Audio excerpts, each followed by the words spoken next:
Para putu-putu gage paringa dawuh. Ana wigati apa? Wah, Setyaki wonten timbalan.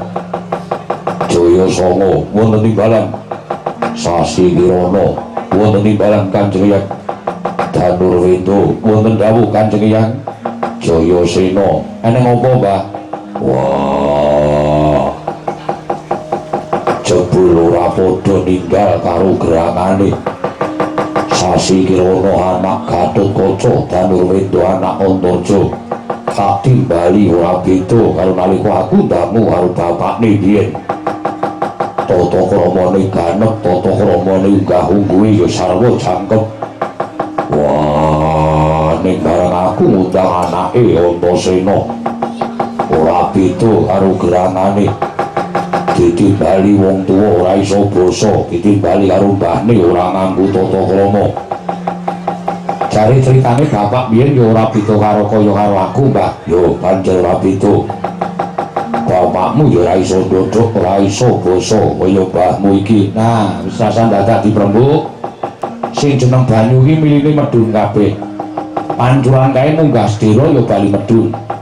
Mula ora aneh nek aku tiru karo Bapak Antasena, aku tiru karo Bapakku Suwargi.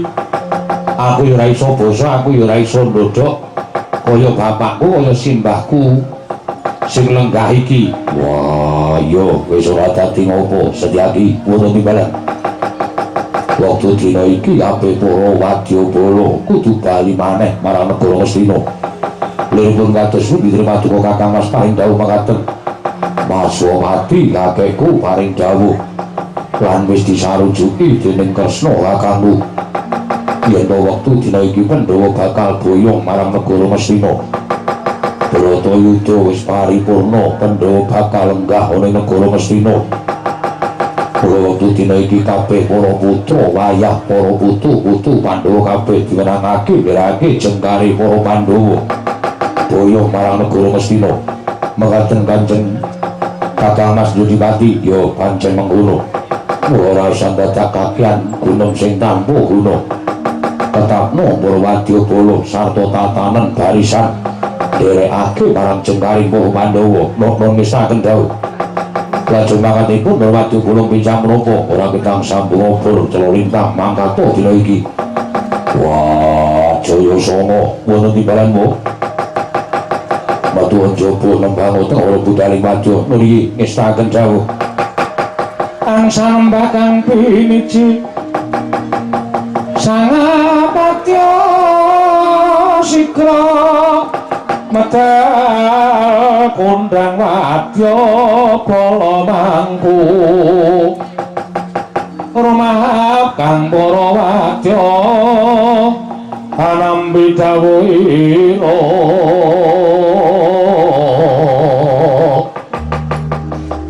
Wonten kang samya kantun amung nenggo bendhe bidal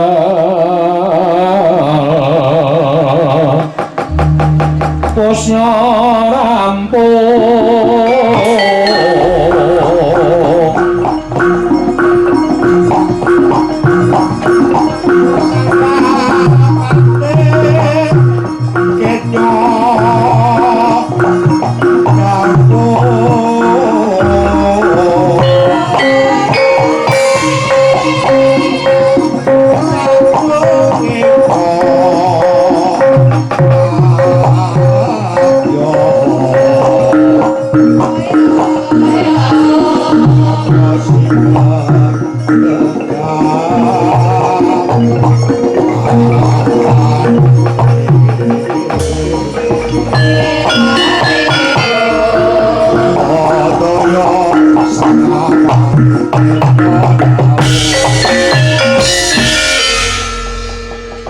Dateng cengandika Kakang Mas menawi katiti priksa satu kabijalaken sewanci-wanci bodol boten badhe anujiwani. Yen to wancen kaya mangkono kowe tak tuding dadi wedananing laku monggo nisaken dawuh yen pamit matal pasilan. Benjang bida kumuro saking jroning baca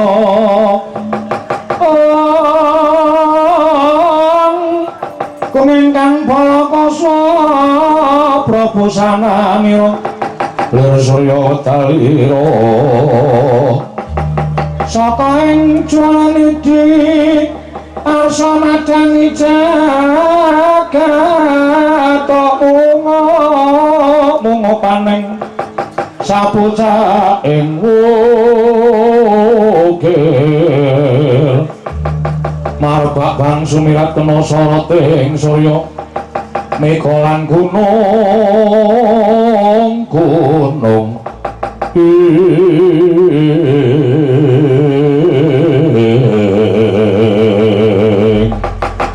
kabiasa swaranipun lir ombake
nganti kaya Tugu Sinukarta tugu papan ingkang manggon Sinukarta rinengga-rengga lah menika ta warnane putra ing Pringgondani atmajaning sawarga Raden Gatotkaca kekasih Raden Sasi Kirana Pangrabida kelawan ingkang rama sawarga citraning Sang Sasi Kirana persasat kaya jambe sinigar nalika semanten arsa ambang dirgantara sigra cancut taliwondo cancut alaning cincin taliwondo cecawet ningsetake sabuk bandange suku jejak bantul kaping 3 gayuh ngamiat negeri Sang Sasi Kirana wau